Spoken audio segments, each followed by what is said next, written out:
Анна Ивановна Суман. Точно? Шеше телефон оқып келеді. Сосын оны ойына келмей шешесіне оқып келді. Сосын олай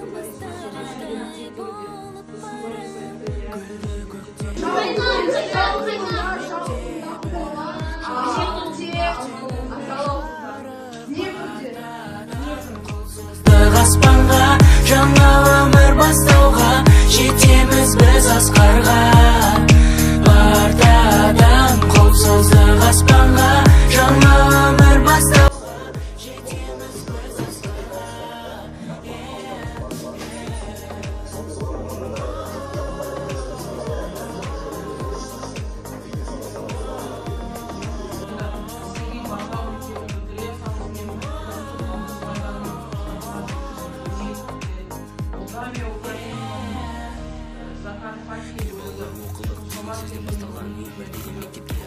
Гашқанан ұстаз берген қолыма ең алғашқы әліппе түстім арман жолына 42 әріппе толы болған қызыққа туған үйде сыйлыям қазақ тілі физика алгебра химия ең алғашқы еркелік сабақтардан қашқанбыз күлім қаққан класстас жүзінен нұр шашқан қыз естен кетпес көктемім жүрегімнің жыр әні ақ күмбезді мектебім бақытымның тұрағы.